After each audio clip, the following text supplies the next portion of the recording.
Good day, I'm Jared Grumney. And I'm Alexis Jarrett. And this is Crier. Distracted driving is bad enough, but when the driver is impaired, it can cause a catastrophe. That is a scary thought that people out there do that. You know, Jared, I will never drink and drive. Me neither. It is way too dangerous for you and everyone else on the road, but people still choose to do it anyway. Those bad choices can be very costly to other people. Leanne Vargo has a story about a woman who is still paying the price. More than 13,000 people are killed in alcohol-related accidents each year.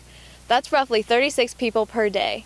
With statistics like these, it's not difficult to see why police are cracking down on drunk drivers. Kay Connor was 51 years old and heading home from work at Capital University in Columbus when she and her brother, Greg Connor, were hit by a drunk driver. Kay's neck was broken, and it was thought that she would never be free from a ventilator. I just want to tell everybody, if I could just touch one person from ending up like what I've gone through and what my family has gone through, it would help a lot. Because I want to tell you guys, I know prom and graduation's coming up.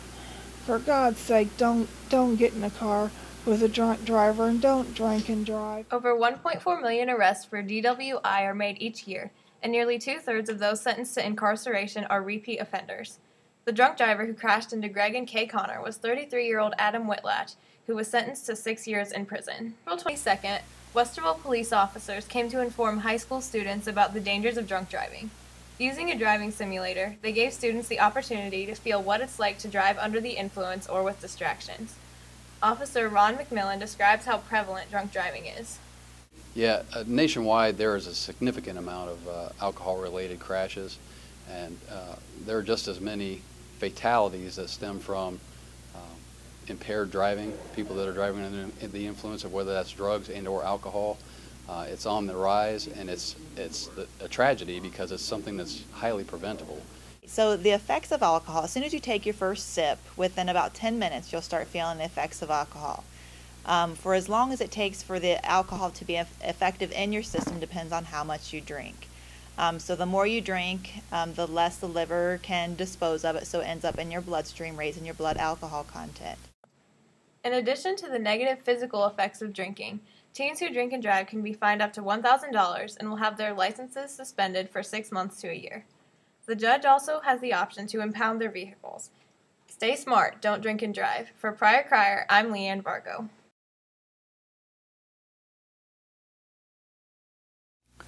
Hard-hitting stuff. You can read more about this, the effects of alcohol, and a safer alternative for after prom at Marcus Theaters when you buy the Trojan Crier tomorrow for 75 cents. Alexis, aren't you glad our senior projects are over? I sure am, Jared. We put months of blood, sweat, and tears into those, and I feel like our hard work paid off. From feminism to serial killers, seniors discussed a wide variety of topics, and freshmen are well underway.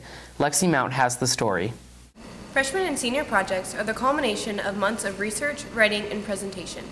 Although some students may dread the idea of getting on a stage and addressing an audience, others relish the idea of taking a stance on a cherished issue.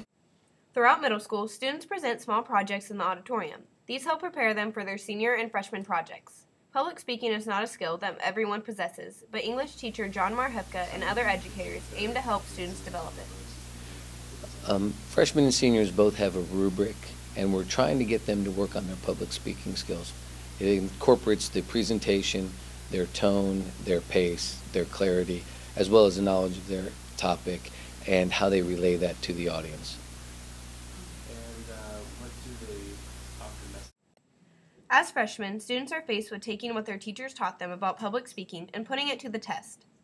Freshman Cody Lunder practices his speech in the mirror.